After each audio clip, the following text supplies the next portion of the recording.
கரூர் பிரச்சனையை மையப்படுத்தி கண்கலங்கினாரா விஜய்? உண்மையிலே அந்த பிரச்சனைக்குள் என்ன இருக்கிறது?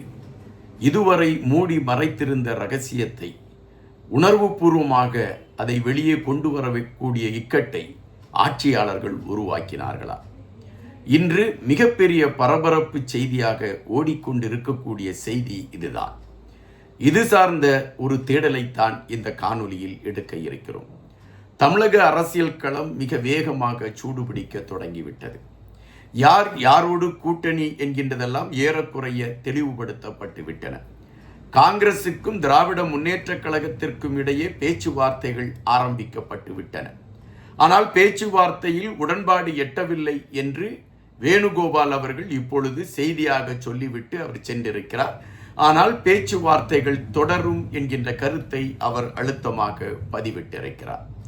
இன்னொரு புறம் திமுகவோடு கூட்டணி அமைத்திருக்கக்கூடிய சூழலில் அவர்கள் கேட்ட விருதாச்சலம், ரிஷிவந்தி இந்த 2 தொகுதிகளையுமே கொடுப்பதற்கு யோசிக்கிறோம் என்று திமுகவின் பக்கம் இருந்து செய்தி வந்ததின் காரணமாக தேமுதிக சற்று விரக்தியில் இருக்கிறது என்கின்ற செய்திகள் வருகின்றன. இன்னொரு புறம் அதிமுகவை பொறுத்த மட்டில் தேமுதிகவில் அதாவது தலைமை எடுத்த முடிவிற்கு எதிர்வினை ஆற்றக்கூடிய களத்தோடு இருக்கக்கூடியவர்களை அழைத்து வந்து தங்கள் பக்கம் சேர்த்து கொள்ள வேண்டும் என்கின்ற முயற்சிகள் எடுக்கப்பட்டு கொண்டு இருக்கின்றன.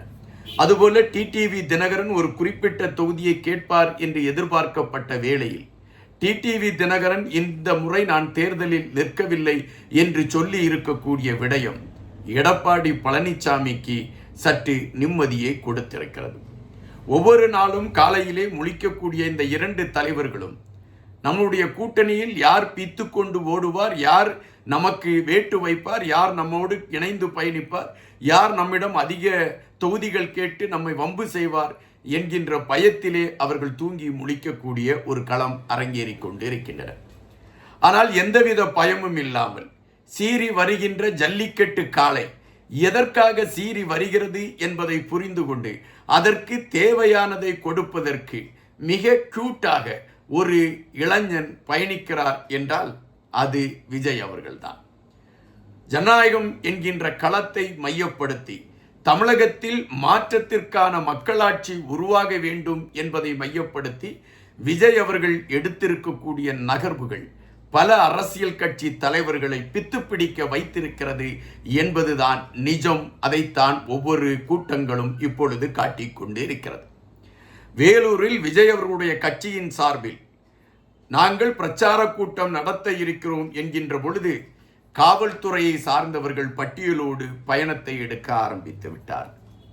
இங்கு கூட்டம் நடைபெற வேண்டும் என்றால் இவ்வளவு முறைமைகளை நீங்கள் அதை கடைபிடிக்க வேண்டும் என்கின்ற செய்திகளை எடுத்துக்கொண்டு அவர்கள் வந்துவிட்டார்கள்.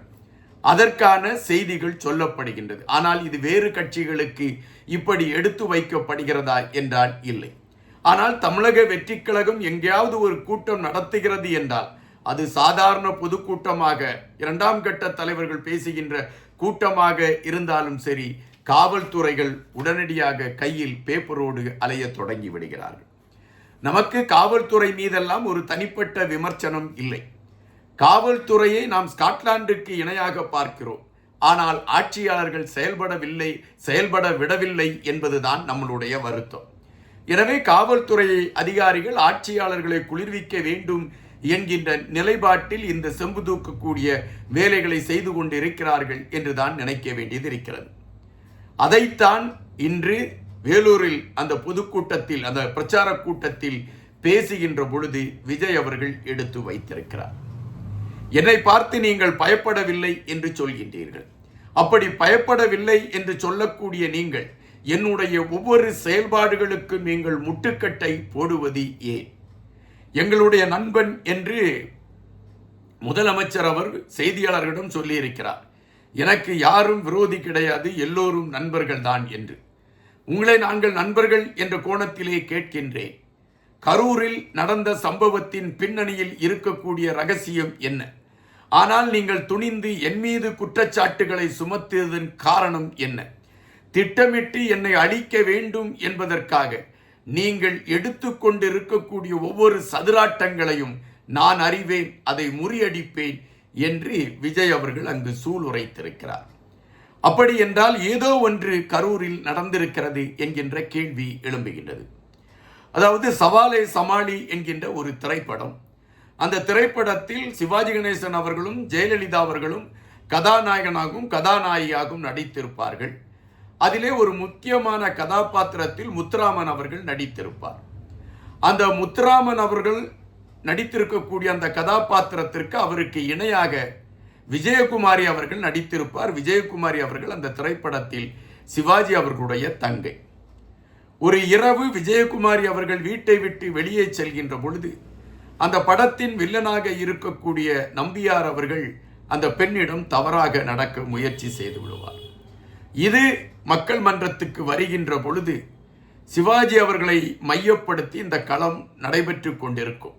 அப்பொழுது நம்பியார் அவர்கள் உண்மையை சொல், என்ன நடந்தது என்று ஊர் முழுக்க சொல் என்று சொல்லி சிவாஜி அவர்களை சவுக்கால் அடிப்பார். அந்த சூழலில் நாகேஷ் அவர்கள் ஒரு கேள்வி எழுப்பார். இவ்வளவு அடி வாங்கியும் அவன் அதாவது இந்த விடயத்தை வெளியே சொல்லாமல் அமைதி காக்கிறான் என்றால் இதன் பின்னணியில் ஏதோ ஒரு பெரிய மர்மம் இருக்கிறது என்று சொல்லுவார். அப்படித்தான் இன்று விஜய் அவர்களுடைய அந்த கேள்வி இருக்கிறது. இந்த அரசியல் கட்சிகளை சார்ந்தவர்கள் ஊழலுக்கு எதிராக களமமைத்திருக்கக்கூடிய விஜய் அவர்களை அழிக்க வேண்டும் என்கின்ற ஒற்றை நோக்கோடு கரூர் பிரச்சனையில் ஏதோ ஒரு பெரிய வில்லங்கத்தை செய்திருக்கிறார்கள் என்பதைத்தான் அந்த வார்த்தைகளில் இருந்து நம்மால் புரிய முடிகிறது என்று பெரும்பாலானவர்கள் கருத்துக்களை எடுத்து வைக்கிறார்கள்.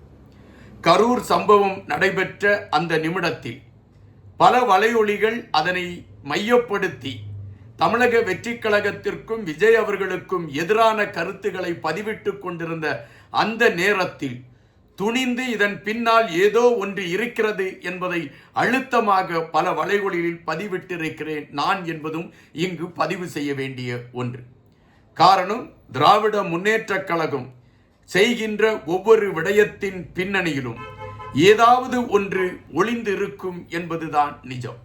செவிவழி செய்தியாக ஒரு செய்தி உண்டு. ஒரு மருத்துவர் பட்டம் பெறுவதற்கான ஒரு களம் உருவாக்கப்படுகிறது ஒரு பல்கலைக்கழகத்தில். அப்பொழுது முதலமைச்சராக இருந்த ஒரு முக்கிய தலைவருக்கு. ஆனால் அந்த பல்கலைக்கழகத்தில் படித்து கொண்டிருந்த மாணவர் தலைவன் அந்த முதலமைச்சருக்கு டாக்டர் பட்டம் கொடுப்பதில் அவனுக்கு ஒப்பவில்லை. எனவே அவன் ஒரு விலங்கின் கழுத்தில் அந்த டாக்டர் பட்டத்தை கட்டி அனுப்பிவிடுகிறான். மறுநாள் இரவு அந்த இளைஞன் மரணத்தை தழுவி விடுகிறான். அவன் எப்படி மரணத்தை தழுவினான் என்பது மர்மமாகவே இருக்கிறது. இது அப்பொழுது பரபரப்பு செய்தியாக மாறியது. பரபரப்பு செய்தியாக மாறிய பொழுது உடனடியாக ஆட்சியில் இருந்தவர்கள் அந்த இறந்து போன இளைஞனுடைய தாயையும் தந்தையும் அழைத்து வந்து இறந்தது என்னுடைய மகன் இல்லை என்று அறிவித்தார்கள் என்கின்ற ஒரு செய்தி வழியாக தொடர்ச்சியாக சொல்லப்பட்டு கொண்டிருக்கக்கூடிய செய்தி. அப்படி என்றால் தங்களை எதிர்க்கக்கூடியவர்களை எந்த கோணத்திலும் அழித்து விடலாம் என்கின்ற நிலைப்பாட்டில் மிக தெளிவாக பயணித்துக் கொண்டிருக்கக்கூடிய ஒரு கட்சியாக இந்த கட்சி இருந்திருக்கிறது என்பதை நாம் இங்கு பார்க்க வேண்டியதாக இருக்கின்றது. இன்று விஜய் அவர்கள் மிக நேரடியாக கருத்துக்களை பதிவிட்டு விட்டார். உங்களுக்கும் எனக்கும் போட்டி என்பதை விட ஊழலுக்கும் தமிழக மக்களுக்கும் இடையேதான் போட்டி என்று அறிவித்திருக்கின்றார். இதுவரை யாரும் சொல்லாத வார்த்தை அழுத்தமாக பதிவிட்டிருக்கின்றார். திராவிட முன்னேற்றக் கழகம் ஒரு ஊழலாட்சி என்பதை மிக தெளிவாக பதிவிட்டிருக்கின்றார் விஜய் அவர்கள் என்பதுதான் நிஜம். எனவே இந்த களம் இப்பொழுது வேகம் கொள்ள தொடங்கிவிட்டது. விஜய் அவர்களை வீழ்த்தி விடலாம் என்ற கணக்கீட்டில் பயணித்துக் கொண்டிருந்த திராவிட முன்னேற்றக் கழகத்தை சார்ந்தவர்கள் இப்பொழுது பயந்து போய் ஓடக்கூடிய ஒரு நிலைமையை எடுத்திருக்கிறார்கள். அதுபோல உங்களுக்கு என்ன கொள்கை இருக்கிறது, நீங்கள் ஆட்சிக்கு வந்தால் என்ன செய்வீர்கள், இதையெல்லாம் விளக்க வக்கில்லாத நீங்கள் எப்படி எங்களுடைய ஆட்சியை குறை சொல்வீர்கள் என்று குறிப்பிட்டவர்களுக்கு இன்று செவிப்பறையை கிழிந்து போகின்ற அளவிற்கு அடித்து துவைத்திருக்கிறார் விஜய் என்பதுதான் நிஜம். தலைவர் விஜய் அவர்கள் இன்று எடுத்து வைத்திருக்கக்கூடிய அந்த கருத்துகள் பள்ளி மாணவர்களுக்கு நாங்கள் என்ன செய்ய போகின்றோம், இளைஞர்களுக்கு நாங்கள் என்ன செய்ய போகின்றோம், தமிழகத்தை வளமைப்படுத்துவதற்கு நாங்கள் என்ன செய்ய போகின்றோம் என்பதையெல்லாம் மிக துல்லியமாக எடுத்து வைத்து அவர் ஆற்றியிருக்கக்கூடிய இந்த உரை தமிழக அரசியல் களத்தில் தமிழக வெற்றி கழகத்தை ஆட்சி பீடத்தில் கொண்டு வருவதற்கான களத்தை முன்னிலைப்படுத்துவதற்கான உரையாக மாறி இருக்கிறது என்பதுதான் நிஜம். களம் இதைத்தான் எடுத்து வைக்கின்றது.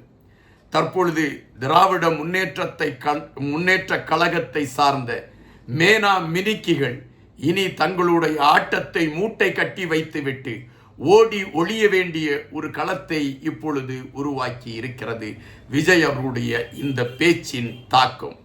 உண்மையிலே தமிழக மக்கள் இப்பொழுது விழித்திருக்கிறார்கள். ஊழலாட்சியை வீட்டுக்கு அனுப்புவதற்கான களம் தமிழக புறத்தில் இப்பொழுது எழுதப்பட்டு விட்டது. தலைவனாக விஜய் அவர்கள் உயர்ந்து விட்டார் என்பதுதான் நிஜம். நன்றியுடன் என்பார்.